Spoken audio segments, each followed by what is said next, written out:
Yes masters అందరికీ నమస్కారం. ఈరోజు మనము పత్రిజీ ఎంతో సులభంగా ఆధ్యాత్మిక జ్ఞానాన్ని మనకు అర్థం చేపించడానికి అరటిపండు ఒలిచి నోట్లో పెట్టినంత సులభంగా ఆధ్యాత్మికాన్ని ఇచ్చారు. ఇదే ఆధ్యాత్మికాన్ని మనకి ఎంతో కష్టం అనేటట్టుగా చూపించారు. కానీ సార్ చాలా సింప్లిఫై చేసేసారు. 5 కాన్సెప్టు, 4 కాన్సెప్టు, 9 కాన్సెప్టు, అన్ని ఎన్ని నెంబర్స్ ఉన్నాయో అన్ని కాన్సెప్ట్లు చెప్పారు సారు. 2 కాన్సెప్ట్ కూడా తెలుసు సార్ చెప్పారు. హింస చూడు హంస పకడు, అంత సులభంగా చెప్తారు ఆయన. అలా మనం చెయ్యాల్సిన ధర్మాలు, మనం పాటించాల్సినవి, మనకు కావాల్సినవి అలా చిన్న చిన్న కాన్సెప్ట్లో మనకి చిన్న బిడ్డలకు అందించినట్టు అందించారు, సులభంగా ముందుకు పోవడానికి. పరమాత్మ స్వరూపులు, పరబ్రహ్మ స్వరూపులు పత్రిజీ గారికి నా ప్రణామాలు. ఈరోజు 9 కాన్సెప్ట్ అది తీసుకుంటే కనుక దగ్గర దగ్గర 6 కాన్సెప్ట్ల వరకు ఇచ్చారు ఈ 9లోనే. ఈరోజు మనం అంటే ఎవరు అనే కాన్సెప్ట్ ఫస్ట్ తీసుకుందాం. టైముని బట్టి మిగతా కాన్సెప్ట్స్కి వెళ్దాం. దీంట్లో ఫస్ట్ ఆత్మే పరబ్రహ్మం అంటే అన్నమాచార్యులు చెప్పారు, బ్రహ్మం ఒకటే, పరబ్రహ్మం ఒకటే, వేరు కాదు అని చెప్పారు. అంటే మనం ఏమనుకుంటాం, ఆత్మ వేరు పరమాత్మ వేరు అనుకుంటాం. మనకి ఉత్తర గీతలో క్లియర్గా వస్తుంది, జీవాత్మ పరమాత్మనోహు అంటే జీవుడే దేవుడు, ఆ దేవుడే పరమాత్మ, ఆత్మే పరబ్రహ్మం. ఈ ఆత్మే పరబ్రహ్మం అనే దానికి ఇంకా కూడా మనకి పెద్దవాళ్ళు చాలా బాగా క్లియర్గా చెప్పారు. దాంట్లో పూర్ణమద పూర్ణమిదం పూర్ణాత్ పూర్ణముదచ్యతే పూర్ణస్య పూర్ణమాదాయ పూర్ణమేవ విశిష్యతే అంటే అది పూర్ణమే, ఇది పూర్ణమే. అంటే పరమాత్మ ఎక్కువ కాదు, ఈ జీవాత్మ ఆత్మ తక్కువ కాదు, రెండు ఒకటే. పూర్ణమద పూర్ణమిదం. ఒక పిండి ఉంది, గోధుమ పిండి ముద్ద ఉంది, కలిపి పెట్టాం, దాంట్లో నుంచి ఒక ముద్ద తీసాం. మరి దాంట్లో ఏం క్వాలిటీస్ ఉన్నాయో దీంట్లో కూడా అదే క్వాలిటీస్ ఉంటాయి. ఇది చిన్న ముద్ద కాబట్టి దీంట్లో తక్కువ క్వాలిటీస్ ఉండవు, దాంట్లో ఏముందో దీనిలో అదే ఉంటుంది. ఒక తాను ఉంటుంది, తానులో ఓ ముక్క కట్ చేసి ఇస్తారు, ఎన్ని మీటర్లు కావాలంటే అన్ని మీటర్లు, అదొక ముక్క తీసిస్తారు. దానిలో ఏం క్వాలిటీస్ ఉందో ఆ ముక్కలో కూడా అదే క్వాలిటీస్ ఉంటాయి, ఏం తగ్గదు. అలాగే పరమాత్మకి ఏం క్వాలిటీస్ ఉన్నాయో ఈ ఆత్మకి కూడా ఆ క్వాలిటీస్ అన్నీ ఉన్నాయి, ఏం తగ్గదు, ఒకటే. అది తగ్గేది ఎక్కేది ఏం లేదు, దానిలో ఒక ముక్క ఇది, ఇంకా తగ్గేది ఏం లేదు. అందుకోసమే పూర్ణమద పూర్ణమిదం పూర్ణాత్ పూర్ణముదచ్యతే అంటే పూర్ణానికి పూర్ణం కలిపితే పూర్ణము, పూర్ణంలో నుంచి పూర్ణం తీస్తే అంటే 0 - 0 0, 0 × 0 0, 0 + 0 0, అంతా పూర్ణమే. దానికి మనమేం కలిపేది లేదు, తీసేది లేదు, కలిపినా అదే, కలపకపోయినా అదే, హెచ్చిచ్చినా అదే. కాబట్టి అంతా పూర్ణమే. ఇది ఉత్తర గీతలో కూడా మనకు చెప్పారు. ఘట సంవృతమాకాశం లీయమానయదాఘటే ఘటోనశ్యతి నాకాశం తద్వత్ జీవాత్మ పరమాత్మని. అంటే మనకి ఎవరన్నా చనిపోతే ఏం చేస్తారు?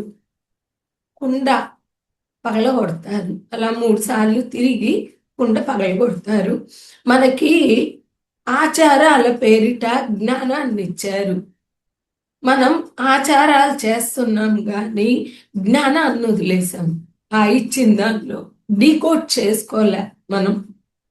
అంటే కుండ ఘటం అంటాం. ఘటాకాశం మహాకాశం, ఘటాకాశం చిదాకాశం. అంటే ఆ కుండలో ఆకాశము ఉంది. ఎప్పుడైతే కుండలో ఉందో అది పరిమితంగా ఉంది. జీవాత్మ అని చెప్పాం. కుండ పగిలిపోయింది. ఈ ఆకాశం ఆ ఆకాశంలో కలిసిపోయి మహాకాశంగా అయిపోయింది, చిదాకాశంగా అయిపోయింది. అప్పుడు ఆకాశమే, ఇప్పుడు ఆకాశమే. అది పరిమితంగా కుండలో పెట్టేశాం కాబట్టి ఘటాకాశమైంది. కాసేపు ఒక బెలూన్ ఉంది. ఆ బెలూన్లో గాలి ఉంది, బయట కూడా గాలి ఉంది. ఆ కాసేపు కలర్స్ బెలూను సైజు అన్ని మారుతాయి, జీవుల శరీరాలు మారినట్టు. కానీ లోపల ఉంది గాలే. ఎప్పుడైతే బెలూన్ పగిలిపోద్దో అది ఆకాశంలో ఆ గాలితో కలిసిపోద్ది. కాబట్టి వేరే ఏం కాదు. ఆ ఎలా అయితే ఎల్లలు లేనిదిగా ఉందో ఇక్కడ ఎల్లలుగా ఉంది, అంతే తేడా. కాబట్టి బ్రహ్మం ఒకటే, పరబ్రహ్మం ఒకటే, వేరే కాదు. దీనికి ఇంకా కూడా చెప్పారు, దేహో దేవాలయ జీవో దేవో సనాతన. నెక్స్ట్ పాయింట్స్ వస్తాయి అన్నమాట. ఫస్ట్ది అహం బ్రహ్మాస్మి, ఆత్మే పరబ్రహ్మం. నెక్స్ట్ వచ్చేటప్పటికి జీవుడే దేవుడు. అంటే లోపల ఉన్న ఈ జీవుడే దేవుడు. దేవుడు ఎక్కడో లేడు, మనలోనే ఉన్నాడు. దీనికి కూడా మనకి ఉత్తర గీతలో అద్భుతమైన శ్లోకాలు ఉంటాయి. ఏంటి అనంటే, అగ్నిర్దేవో ద్విజాతీనాం మునీనాం హృది దైవతాం ప్రతిమా స్వల్ప బుద్ధీనాం సర్వత్ర సమదర్శినః. కొంతమందికి అగ్ని దేవుడుగా ఉన్నాడు, మునులకు దైవం హృదయంలో ఉన్నాడు. అదే ప్రతిమ అల్పబుద్ధీనాం, బుద్ధి పెద్దగా పెరగని పామర జనానికి విగ్రహ రూపంలో ఉన్నాడు. ప్రతిమ అల్పబుద్ధీనాం సర్వత్ర సమదర్శినం. ఒక యోగికి మొత్తం భగవంతుడే, ఎక్కడికి పోయినా భగవంతుడే, అంతా భగవంతుడే. అటువంటి వాడు తనలోని ఆత్మను కూడా చూసుకుంటాడు. దేహో దేవాలయ జీవో దేవో సనాతన. ఈ జీవుడు దేవుడు చాలా పురాతనమైన వాడు, సనాతనుడు అని చెప్పారు. అందుకే సనాతన ధర్మం అని చెప్తారు. సనాతన ధర్మం అంటే ఆ దేవుడు ఆత్మస్వరూపం ఏదైతే ఉందో ఆ ధర్మం అని చెప్పారు. కనుక జీవుడు దేవుడు. నెక్స్ట్ దేహో దేవాలయ. ఎక్కడైతే దేవుడు నివసిస్తున్నాడో అదే దేవాలయం కదా. మనం శిలారూపంగా పెట్టిన దేవుణ్ణి గుళ్ళో, దేవుడు శిలగా ఉన్న దాన్ని గుడి అని చెప్తున్నాం. అలాగే ఈ జీవుడనే దేవుడు ఈ శరీరంలో ఉన్నాడు కనుక ఈ దేహం దేవాలయం. అందుకోసమే ఎవరు నాన్ వెజ్ తినద్దు అని చెప్తాం. ఎందుకంటే లోపలున్న దేవుడికి ఏం పెట్టాలి? ఆహారం అంటే పత్రం పుష్పం ఫలం తోయం యోమే భక్త్యా ప్రయచ్చతే. భగవద్గీతలో ఉంటది. పత్రం ఇవ్వచ్చు, పుష్పం ఇవ్వచ్చు, ఫలం ఇవ్వచ్చు, తోయం అంటే నీరివ్వచ్చు, ఈ ఆత్మకి ఈ 4 ఇవ్వచ్చు. దేవుడు లోపలే ఉన్నాడు కదా, ఈ 4 కదా ఇవ్వమన్నాడు కనుక ఈ 4 ఇవ్వచ్చు. ఒక జీవిని చంపి తినకూడదు, లోపల ఉన్న దేవుడికి పెట్టకూడదు. కనుక దేహో దేవాలయ, ఇది కృష్ణుడు చెప్పాడు, ఆదిశంకరుడు కూడా చెప్పాడు. అందుకనే ఆదిశంకరుడు ఏం చెప్పారంటే స్వస్వరూపానుసంధానం భక్తి రీత్య విధీయతే. దేవుడు లోపల ఉన్నాడు కనుక స్వస్వరూపం మన ఆత్మస్వరూపంతో మనం కూడి ఉండడమే నిజమైన భక్తి అని చెప్పాడు. మిగతా అది భక్తి అని చెప్పలేదు. కనుక మనతో మనం కూడి ఉండాలి. మనతో మనం కూడి ఉండాలంటే ధ్యానం చేస్తే నేను దేవుడిని, నా దేహం దేవాలయం, అలాగే ఈ జీవుడే పరమాత్మ, ఆత్మే పరమాత్మ, ఈ 3 సత్యాలు తెలుసుకుంటాం. ఈ 3 సత్యాలు తెలుసుకోవడానికి మరి సాధన ప్రకరణం అని చెప్పారు. నెక్స్ట్ 4 పాయింట్స్ని సారు. సాధన కావాలి కదా, ఎలా తెలుసుకుంటాం? వాటికి ఒక సిస్టమ్, విధానం ఉంటుంది. ఆ విధానాన్ని ఇప్పుడు మనకి సారిస్తున్నారు. వాటిని 4గా చెప్పుకుంటాము. శ్వాసే గురువు, సమయమే సాధన, సహనమే ప్రగతి, అనుభవమే జ్ఞానము. ఫస్ట్ది శ్వాసే గురువు. మరి ఉత్తర గీత ఏం చెప్తుంది శ్వాస గురించి అంటే, ఎప్పుడైతే మనము శ్వాసని గమనిస్తాము, ఆ శ్వాస మనలోని దేవుడి దగ్గరికి తీసుకెళ్తుంది. ఓషో ఏం చెప్తాడంటే బ్రెత్ ఈజ్ ఏ బ్రిడ్జ్ అని చెప్తాడు. అంటే శ్వాస ఒక వంతెన అని చెప్తాడు. శ్వాస వంతెన ఎలా అవుతుంది అది కూడా మనం తెలుసుకుంటాం. ఇప్పుడు కళ్ళు తెరిచి చూస్తూ ఉన్నాం, మాట్లాడుతూ ఉన్నాం, మన కాన్షియస్ బయట ప్రపంచంలో ఉంది. ఎప్పుడైతే కళ్ళు మూస్తామో మనం లోపల ప్రపంచంలోకి వెళ్తాం, ఇన్నర్ వరల్డ్లోకి వెళ్తాం. ఇప్పుడు శ్వాస గమనిస్తే ఈ ఇన్నర్ వరల్డ్ నుంచి సబ్ కాన్షియస్ స్టేట్కి పోతాం. అంటే శ్వాస మనల్ని లోపలికి తీసుకెళ్ళడం మొదలు పెడుతుంది. ఇంకా ఇంకా శ్వాస గమనిస్తూ ఉంటాము, ఆలోచనలు వచ్చిన ప్రతిసారి. అప్పుడు ఈ సబ్ కాన్షియస్ స్టేట్ నుంచి సూపర్ కాన్షియస్ స్టేట్కి వెళ్తాము. అంటే మన కాన్షియస్, మన చైతన్యం బయట నుంచి లోపలికి, లోపల నుంచి సబ్ కాన్షియస్కి, సబ్ కాన్షియస్ నుంచి సూపర్ కాన్షియస్కి తీసుకెళ్తుంది. ఎప్పుడైతే సూపర్ కాన్షియస్ స్టేట్లో ఉంటామో అదే దైవ స్థితి.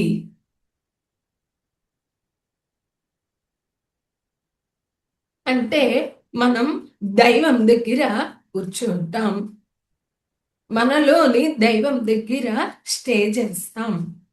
అందుకోసమే గంటలు గంటలు ధ్యానం చేస్తే ఈ స్థితులు దాటి దైవ స్థితిలో కూర్చున్నప్పుడు ఆ దైవ గుణాలు, ఆ దైవ లక్షణాలు, ఆ దైవం యొక్క శక్తి సామర్థ్యాలన్నీ కూడా మనకు వస్తాయి. అంతే కదా, తాగుబోతోడితో చేస్తే తాగుబోతోడు అవుతాం, తిరుగుబోతుతో చేరితే తిరుగుబోతోడు అవుతాం, దైవంతో చేరితే దైవం అయిపోతాం. కాబట్టి సాంగత్యం, ఎవరితో సాంగత్యం చేయాలి? శ్వాసతో సాంగత్యం చేయాలి, దైవంతో సాంగత్యం చేయాలి. ఎప్పుడు ఎవరితో సాంగత్యం చేస్తే వాళ్ళగానే తయారవుతాం. ఇది ఇంకా వివరంగా ఉత్తర గీతలో మనకి ఏం చెప్పారంటే, శ్వాస ఎవరు అంటే, శ్వాస అంటే పరమాత్మ శ్వాస రూపంలో మనలో ఉంటూ మనకి జీవం పోస్తూ మనలో ఉన్న తనని తాను వెతికి తనని తాను గుర్తించి తనతో తానుండి తానే దైవంగా మారుతున్నాడు. కనుక శ్వాస ఎవరు అంటే పరమాత్మే శ్వాస. అందుకే అంత ముఖ్యం ఉంది కాబట్టే శ్వాసే గురువు అని చేశారు. మరి శ్వాస ఎవరు? పరమాత్మ. పరమాత్మే గురువు. పరమాత్మే గురువుగా మనలో ఉంటూ మనల్ని మనం తెలుసుకునే ఉపాయం చెప్పారు. అంటే మనలో ఉండే మనల్ని తెలుసుకోవడం అంటే ఏంటి? మనం ఎక్కడ ఉంటాం అంటే బాడీ కాన్షియస్ లో ఉంటాం, మైండ్ కాన్షియస్ లో ఉంటాం, బుద్ధి కాన్షియస్ లో ఉంటాం. ఈ కాన్షియస్ అంతా దాటి నేను ఆత్మని అనే ఆత్మ కాన్షియస్ దగ్గరికి మనల్ని తీసుకెళ్తుంది. శ్వాస సులభంగా తీసుకెళ్తుంది. ఇదే మనకు చెప్పింది. నెక్స్ట్ ఇదే విషయాన్ని యోగి వేమన ఏం చెప్పారు అంటే, గాలిలోన పుట్టి గాలిలోన పెరిగి గాలి మర్మం వెరుంగలేరు, ముక్కులోని గాలి ముక్తికి మరి దారి అని చెప్పారు. అంటే శ్వాస ముక్తికి దారి చూపిస్తుంది అని క్లియర్గా చెప్పారు. ఆ శ్వాస యొక్క రహస్యం తెలియకుండానే ఉంటున్నామని కూడా చెప్పారు. కనుక మనం ఈ విషయాలన్నీ కూడా తెలుసుకుంటాం. శ్వాసే గురువు. నెక్స్ట్ సమయమే సాధన. అంటే ఏ ఒక్క విషయమైనా మనం సాధించాలంటే ఏదో ఒక క్యాపిటల్ పెట్టుబడి పెట్టాలి. ఇప్పుడు వంట చెయ్యాలి, మన సమయం 2 గంటలు పెట్టాలి. సంగీతం సాధన చెయ్యాలి, రోజు మనం ఒక 2 గంటలు మన టైం పెట్టుబడిగా పెడితేనే మనకు సంగీతం వస్తుంది. కనుక ఇక్కడ పెట్టుబడి ఏంటి? మనలో ఉండే దైవాన్ని మనం పొందడానికి పెట్టుబడి మన సమయమే. మనం మన సమయాన్ని అందరికీ ఇస్తాము. కుటుంబానికి ఇస్తాం, ఇంటికి ఇస్తాము, అందరితో మాట్లాడడానికి సెల్ ఫోన్కి ఇస్తాము, ఎంటర్టైన్మెంట్కి ఇస్తాం, ఎంజాయ్మెంట్కి ఇస్తాం. కానీ మనల్ని మనం తెలుసుకోవడానికి ఇవ్వము. అది ఇవ్వడమే సమయమే సాధన. ఇక్కడ ఒక చిన్న విషయం తెలుసుకోవాలి. టైం లేదు అని మన మనస్సు మనకి రాంగ్ డైరెక్షన్ చేస్తుంది. అందరికీ 24 గంటలే, మోడీ గారికి కూడా 24 గంటలే, మనకి 24 గంటలే. కనుక మన కోసం మనం టైము పెట్టుకోవాలి, ఇచ్చుకోవాలి. దీన్ని మహానుభావులు తపహ అని చెప్పారు. అంటే కొంచెం తగ్గించుకోవాలి మిగతా విషయాలు, అవసరం లేనివి. ఇంట్లో వాళ్ళకి ఇచ్చుకుంటూ ఉంటే మనకి మనం ఇచ్చుకోకపోతే మనం ముక్తి ఎప్పుడు పొందుతాం? మనల్ని మనం ఎప్పుడు పొందుతాం? మనం అన్నీ పొందుతున్నాం, మనల్ని మనం వదిలేసుకున్నాం. కనుక సమయమే సాధన. సమయం ఇచ్చుకోవాలి. అప్పుడు మనం ముందుకు పోతాం, స్టార్ట్ చేస్తాం, మన అసలైన స్పిరిచువల్ జర్నీ స్టార్ట్ చేస్తాం. ధ్యానం, స్వాధ్యాయం, సజ్జన సాంగత్యం, ఈ మూడిటికి సమయం ఇచ్చుకోవాలి. సమయమే సాధన. నెక్స్ట్ వచ్చేటప్పటికి సహనమే ప్రగతి. సహనం లేకపోతే ఏ విషయంలో కూడా డెవలప్మెంట్ ఉండదు. కనుక సహనమే ప్రగతి. ధ్యానం చేస్తూ ఉంటాము మనం. దీనిలో వచ్చేయి ఒక సెషన్లో చెప్పుకున్నాం, అనుపసన అని చెప్పి ఆ కాన్సెప్ట్. కాయానుపసన, వేదనానుపసన, చిత్తానుపసన, విపස්සన, ధమ్మానుపసన. అంటే ధ్యానం చేస్తున్నప్పుడు శరీరంలో నొప్పులు వస్తే సహనంగా భరించాలి, కర్మలు దగ్ధమైపోతున్నాయి కనుక సహనం కావాలి. మనసు క్లియర్ అయిపోతున్నప్పుడు, ఎమోషన్స్ అన్ని క్లియర్ అయిపోతున్నప్పుడు సహనంగా ఉండాలి. అలాగే మన శరీరంలో పాయింట్స్ యాక్టివేట్ అయ్యేటప్పుడు మనకు కొంచెం ఎక్కడన్నా బ్యాక్ బోన్ లో పెయిన్ అనిపించినప్పుడు సహనంగా ఉండాలి. అన్ని దగ్గరలా అన్ని స్టేట్స్ లో సహనంగా ఉండాలి. ఒక తల్లి 9 నెలలు ఓపికగా సహనంగా మోస్తేనే ఒక బిడ్డ పుడుతుంది. ఎంతో సహనం కావాలి. మన నుంచి మనం పుడుతున్నాం. అందుకే ద్విజుడు.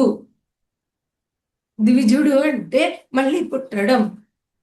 ఎక్కడ పుడుతున్నాం? మన నుంచి మనం పుడుతున్నాం, మళ్ళీ ఇంకొకరిగా పుడుతున్నాం. ఒక భౌతిక వ్యక్తి నుంచి ఒక ఆధ్యాత్మిక వ్యక్తి పుడుతున్నాడు. కనుక ఎంత సహనం ఉండాలి. సహనమే ప్రగతి, అంటే గ్రోత్, డెవలప్మెంట్. కనుక ఫస్ట్ సహనం పెంచుకోవాలి. ధ్యానం చేస్తూ చేస్తూ ఉంటే సహనం వస్తుంది. సార్ చెప్పారు, ఎక్కడా అర్జెంట్ లేదు, కానీ టైం వేస్ట్ చేయొద్దు, తొందరపడద్దు, అట్లని వేస్ట్ చేయొద్దు. కనుక ఆ పాయింట్స్ కరెక్ట్గా అర్థం చేసుకుంటే ముందుకు పోతూ ఉంటాం. నెక్స్ట్ వచ్చేటప్పటికి అనుభవమే జ్ఞానం. అంటే విషయాలు చదువుతాం, వింటాం, చెప్తాం, అవి అనుభవం కాదు. అనుభవం అంటే సాధన ద్వారా మనమే తెలుసుకున్న విషయాలు జ్ఞానంగా మారుతాయి. Knowledge converts to wisdom. అంటే first information converts to knowledge, knowledge converts to wisdom, wisdom continuously contribute enlightenment అని చెప్పారు సార్. ఇక్కడ ఇన్ఫర్మేషన్ అంటే ఇప్పుడు నేను ఒక ఇన్ఫర్మేషన్ ఇచ్చాను, బుక్లో ఇంకో ఇన్ఫర్మేషన్లు, ఈ ఇన్ఫర్మేషన్స్ అన్ని గ్యాదర్ చేసుకుంటే నాలెడ్జ్ వస్తుంది మనకి. ఆ నాలెడ్జ్ మనం అప్లై చేస్తే జ్ఞానంగా మారుతుంది. ఆ జ్ఞానం అనేది కంటిన్యూగా అప్లై చేయాలి.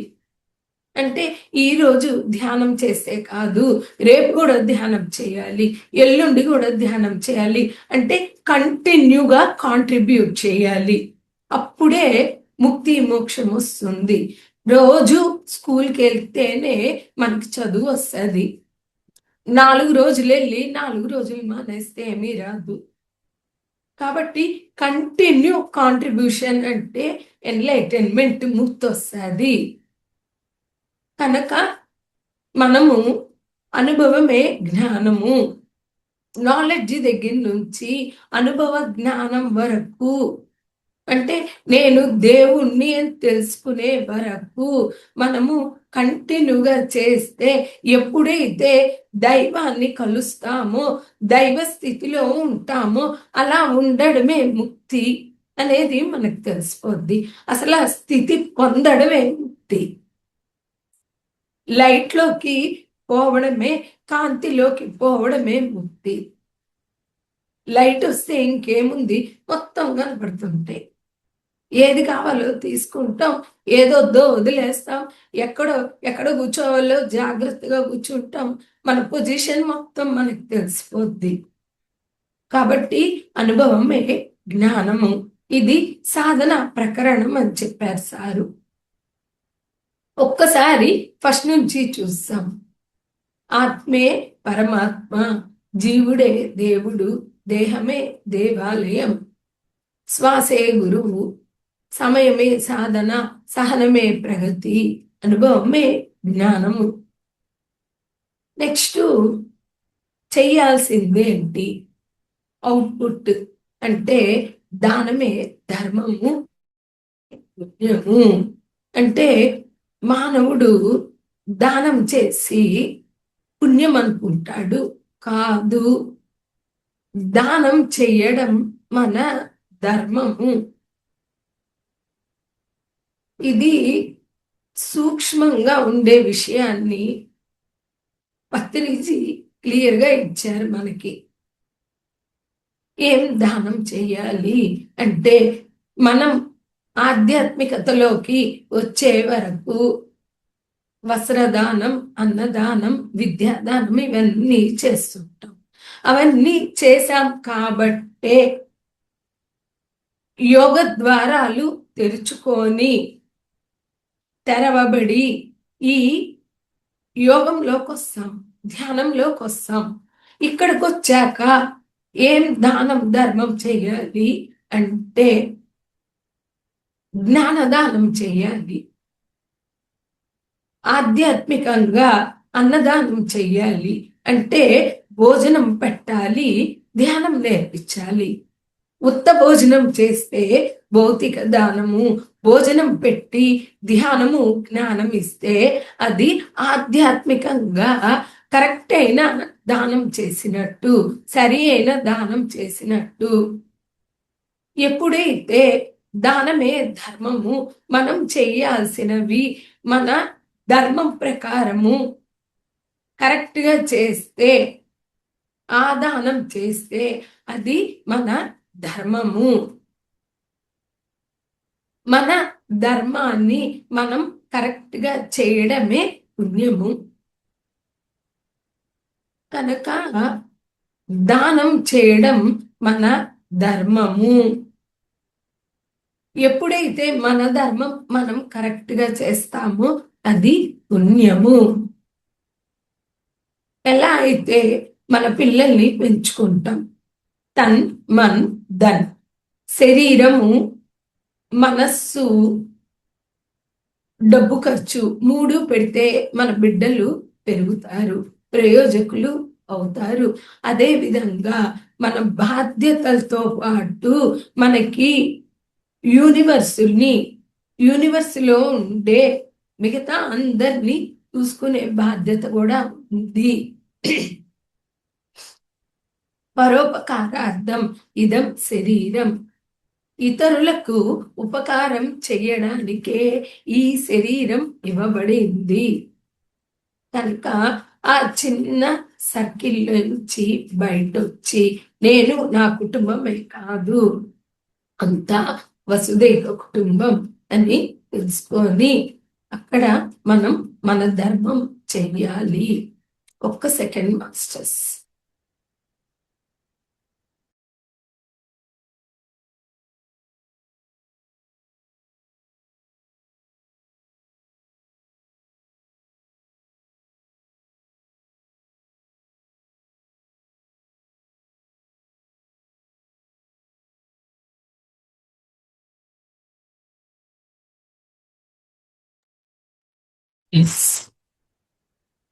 ఓకే మాస్టర్స్, ఇది పత్రిజీ ఒక మాట చెప్పారు, ఒక కాన్సెప్ట్ చెప్పారు.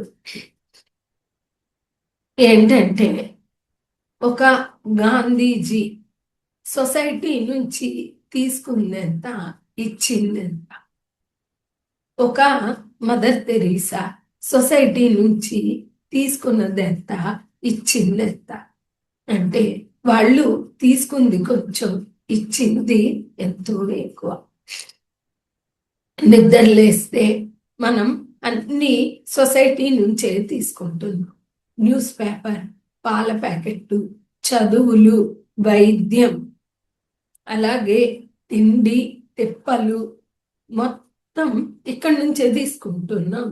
చదువులు, జాబులు, ఎంటర్టైన్మెంట్, ఎంజాయ్మెంట్ మొత్తం సొసైటీనే ఇస్తుంది మరి మనకి. మరి మనం ఏమిస్తున్నాం సొసైటీకి? అంత తీసుకుంటున్నాం కదా, పుట్టినప్పటి నుంచి ఎంతో తీసుకుంటున్నాం, అన్లిమిటెడ్గా తీసుకుంటున్నాం. అటువంటి అన్లిమిటెడ్గా తీసుకొని మనం లిమిటెడ్గా అయినా ప్రపంచంకి ఇవ్వాలి. ఒక 10% అయినా మన జీవితంలో మన సంపాదన నుంచి సొసైటీకి ఇవ్వాలి.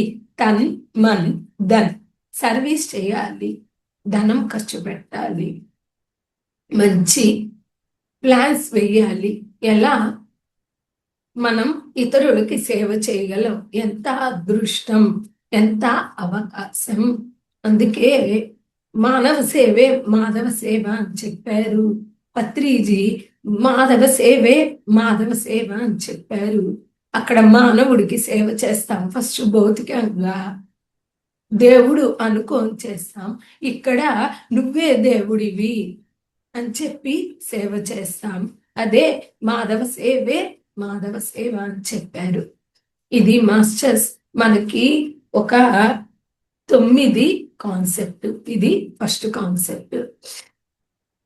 మరి టైం ఉంది కాబట్టి ఇంకొక 9 సెకండ్ కాన్సెప్ట్కి వెళ్తాం.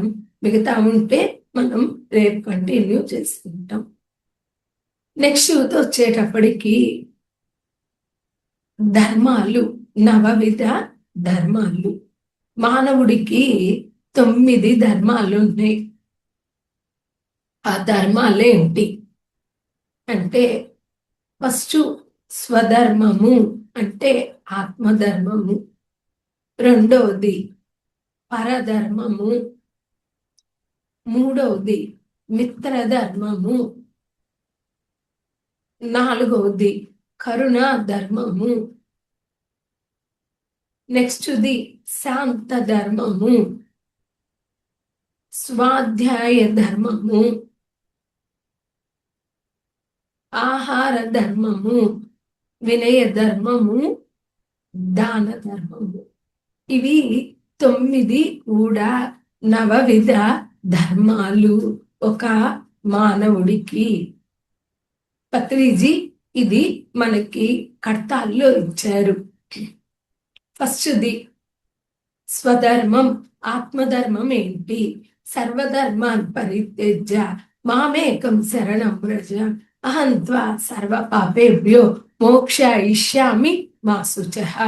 అంటే స్వధర్మం, ఆత్మధర్మం ఏంటి అంటే అన్ని పనులు, సమస్యలు, ధర్మాలు భౌతికమైనవి పక్కన పెట్టేయండి. సర్వధర్మ పరిత్యజ్య మామేకం శరణం వ్రజ, మనతో మనం ఏకమై ఉండాలి.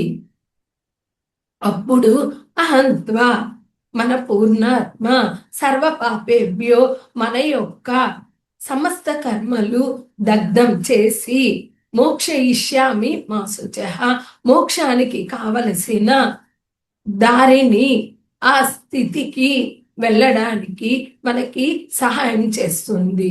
అంటే మన దారి క్లియర్ చేస్తుంది. కనుక ఫస్ట్ ధర్మం ఆత్మధర్మం, స్వధర్మం, ధ్యాన ధర్మమే. ఏ ధర్మాలైనా చెయ్యి చేయకపో, ఫస్ట్ ధర్మం ఇదే. నిద్రలేయంగానే మనం స్వధర్మం చెయ్యాలి. ఆ తర్వాత టైం ఉండదు కాబట్టి ఫస్ట్ ఇచ్చేసేస్తే తర్వాత మిగతా చూసుకోవచ్చు. కొందరికి ఫ్లెక్సిబిలిటీ కావాలంటే any time, any age, any place. Second వచ్చేటప్పటికి పరధర్మము, అహింసా ధర్మము. అహింసలో ఉండాలి.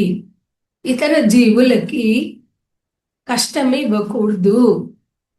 ఇతర జీవుల్ని హింస చెయ్యకూడదు. ఇది పరధర్మం. ఆ పరధర్మాన్ని సెకండ్ తప్పకుండా పాటించాలి. ఫస్ట్ ఆత్మ గురించి, తర్వాత జీవుల గురించి. అహింస పరమో ధర్మ అంటే ఉన్న అన్ని ధర్మాల్లోకి అహింస చాలా ఉత్తమమైన ధర్మము. గాంధీజీ చెప్పారు, బుద్ధుడు చెప్పారు, ఎంతో మంది మహానుభావులు చెప్పారు, పత్రిజీ కుండలు బద్దలు కొట్టి చెప్పారు అహింసలో ఉండాలి, హింస చేయకూడదు అని.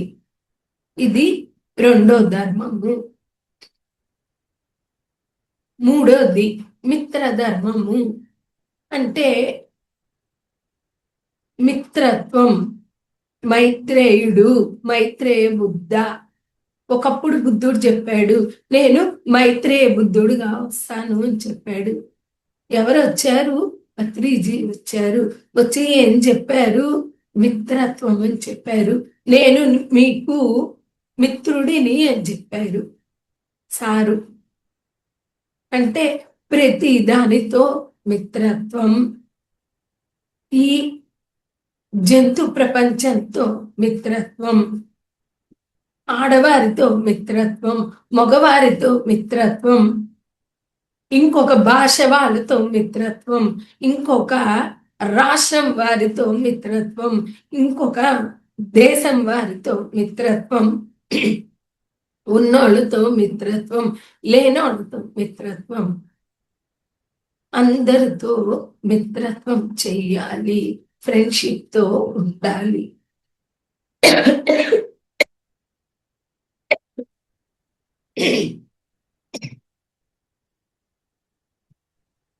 ఇక్కడ మిత్రత్వం గురించి హిందూయిజంలో ఒక అద్భుతమైన కాన్సెప్ట్ ఉంది. ఇది తెలుసుకుందాం. మరి శివుడు ఏ జంతువుతో మిత్రత్వం చేశాడు? పాముతోటి, నందితోటి. అలాగే మురుగుడు ఎవరితో మిత్రత్వం చేశాడు? నెమలితో. వినాయకుడు ఎవరితో మిత్రత్వం చేశాడు? ఎలుకతో. విష్ణుమూర్తి గరుడు. ఒక్కొక్క హిందూ దేవతను తీసుకుంటే ఒక జంతువు తప్పనిసరిగా ఉంటది. అంటే జంతు జాతితో మిత్రత్వం. అలాగే జీసస్ క్రైస్ట్ చేతిలో మేకపిల్లి ఉంటది. అంటే ఆ మేకని చక్కగా ప్రేమతో తీసుకుంటాడు, తినాలని తీసుకోడు, ప్రేమతో తీసుకుంటాడు. మిత్రత్వం. Excuse me friends. కనుక మిత్రత్వం, ఫ్రెండ్షిప్ ఎంతో గొప్పది, మిత్రధర్మం. నెక్స్ట్ వచ్చేటప్పటికి కరుణా ధర్మము. కరుణతో ఉండాలి అన్ని జీవరాశుల పట్ల. మనకన్నా డబ్బులు తక్కువ ఉన్న వాళ్ళ పట్ల కరుణతో ఉండాలి. మనతో జ్ఞానంలో తక్కువ ఉన్న వాళ్ళ పట్ల చులకన భావన లేకుండా కరుణతో ఉండాలి. మన దగ్గరికి ధ్యానానికి వచ్చిన వాళ్ళని కరుణతో చూసి, వాళ్ళేదో ఒక కష్టం వల్ల మన దగ్గరికి వచ్చారు, ఊరికే రాలేదు కనుక వాళ్ళని సహనంగా ఓపికగా డీల్ చేయడం, ధ్యానం నేర్పించడం, మోటివేట్ చేయడం. మీ వల్ల అవుతుంది ధ్యానం చేయడం. ఒక కష్టంలో నుంచి బయటికి తప్పకుండా రాగలము. ఆ కరుణతోటి వాళ్ళకి ధ్యానం, జ్ఞానం నేర్పించాలి. కరుణ ధర్మము. ఎంత సహించాడు జీసస్ క్రైస్ట్, ఎంత కరుణతో ఉన్నాడు. సిలవేస్తున్నా కూడా ఆయన చెల్లించలేదు.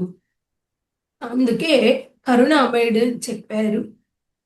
సోక్రటీస్ కి విషమిస్తే హ్యాపీగా తీసుకున్నాడు. కనుక కరుణ ధర్మము. నెక్స్ట్ వచ్చేటప్పటికి శాంత ధర్మము. అంటే త్యాగరాయ స్వామి ఒక మాట చెప్తారు, శాంతము లేక సౌఖ్యము లేదు. మనం సంతోషంగా ఉండాలని కోరుకుంటాం, కానీ ఆ సంతోషం దగ్గర నుంచి మనం ఇంకొక మెట్టెక్కి శాంతంగా ఉండాలి, మనసు ఎప్పుడు కూడా ప్రశాంతంగా ఉండాలి అని కోరుకోవాలి. ఎప్పుడు అక్కడ శాంతిగా ఉంటాము. మనం ఇంట్లో వాళ్ళ దగ్గర ఎంతో సహనంగా ఉంటాం, అలాగే బయట వాళ్ళ దగ్గర కూడా శాంతిగా సహనంగా ఉంటాము. మనం శాంతిగా ఉంటే మన కుటుంబం శాంతిగా ఉంటుంది, కుటుంబం శాంతిగా ఉంటే వీధి శాంతిగా ఉంటుంది, వీధి శాంతిగా ఉంటే మనం ఉన్న ఊరు కూడా శాంతిగా ఉంటుంది, ఊరు శాంతిగా ఉంటే ప్రపంచం శాంతిగా ఉంటుంది. శాంతి ఎక్కడి నుంచి మొదలవుద్ది అంటే ఫస్ట్ మనలోంచి మొదలవుతుంది. వరల్డ్ పీస్ అని చెప్తాం. ప్రపంచ శాంతి ఎక్కడి నుంచి వస్తుంది?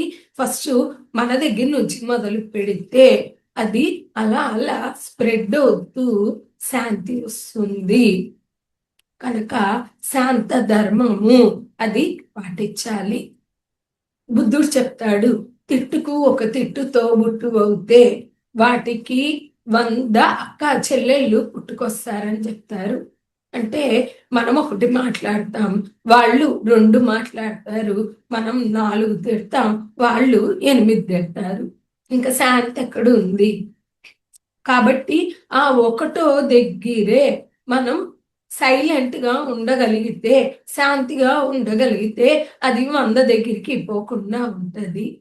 మరి ప్రపంచంలో కొట్లాటకి కారణం ఎక్కడ?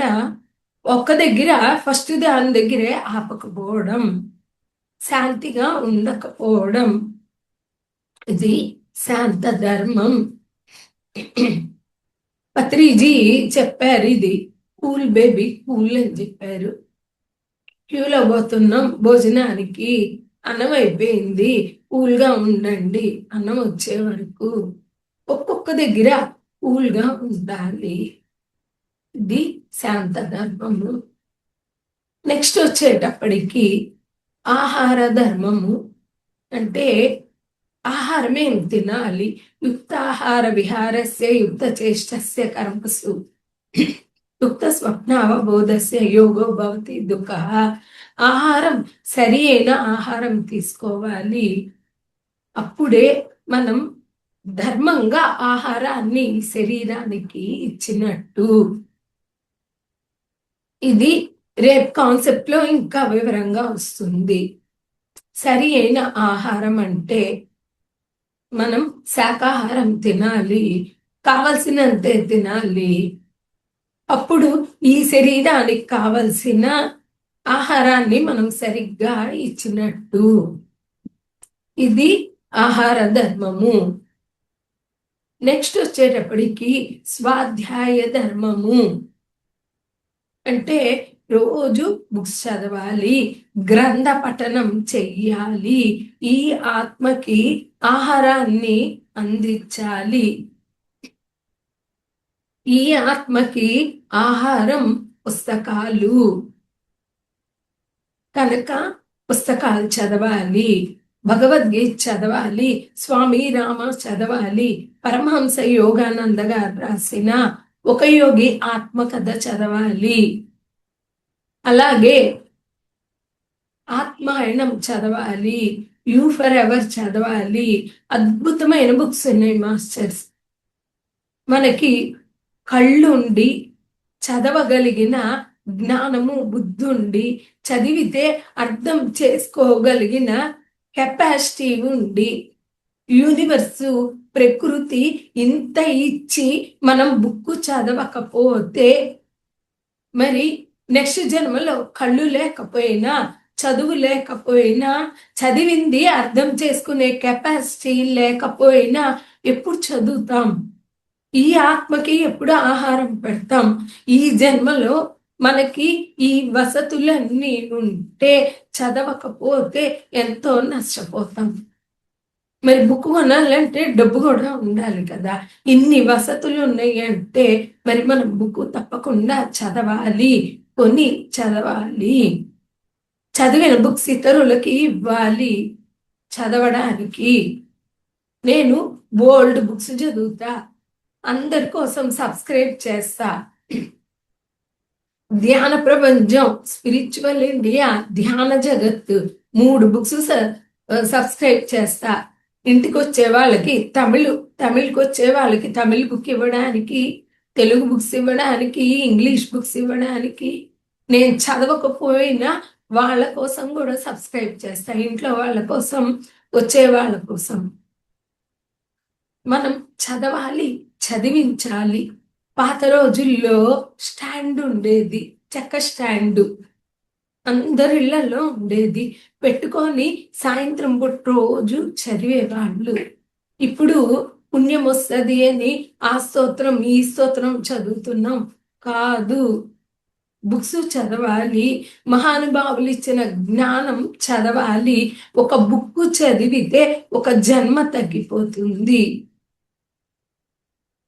కనుక జన్మలు తగ్గించుకునే షార్ట్ కట్ బుక్స్ చదవడమే. ధ్యానం చేస్తూ ఉంటే శక్తి వస్తే ఆ శక్తికి డైరెక్షన్ ఇచ్చేది బుక్సే. బుక్స్ చదివినందువల్ల బుద్ధిమయ కోసం చాలా డెవలప్ అవుతుంది.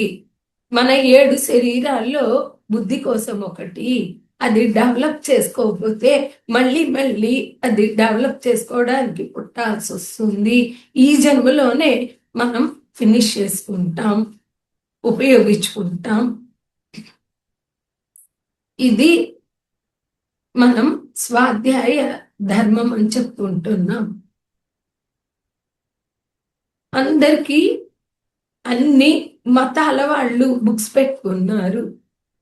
క్రిస్టియన్స్ బైబిల్ చదువుతారు, అలాగే ముస్లిమ్స్ ఖురాన్ చదువుతారు, పంజాబీస్ గురు గ్రంథ్ సాహిబ్ అది చదువుతారు.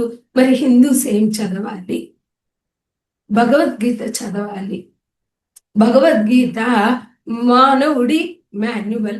ఈ శరీరాన్ని ఎలా ఉపయోగించాలి, ఎలా ఉపయోగించకూడదు, ఎలా ఉపయోగిస్తే కర్మల్లో పడతాం, ఆ కర్మలో పడకుండా ఎట్లా జీవించాలి, నేను ఆత్మని అని తెలుసుకొని జీవిస్తే ఎలా ముక్త స్థితిలో ఉంటాం, అన్ని విషయాలు భగవద్గీతలో ఉంటాయి. కనుక స్వాధ్యాయ ధర్మము. నేను ఇంతసేపు క్లాస్ చెప్పాను, ఆమె చెప్పింది నమ్మక్కర్లేదు. బుక్స్ చదివితే చెప్పిని నిజమా కాదా, కరెక్ట్గా చెప్పారా లేదా అని మనమే స్వయంగా అధ్యయనం చేసి తెలుసుకుంటాం. ఇది స్వాధ్యాయం. నెక్స్ట్ వచ్చేటప్పటికి వినయ ధర్మము. వినయంగా ఉండాలి. ఒబిడియన్స్ చాలా చాలా ముఖ్యము. విద్య వినయం దదాతి అంటే నిజమైన ఆత్మ విద్య వినయాన్ని ఇస్తుంది, అహంకారాన్ని ఇవ్వదు. కనుక వినయ ధర్మం.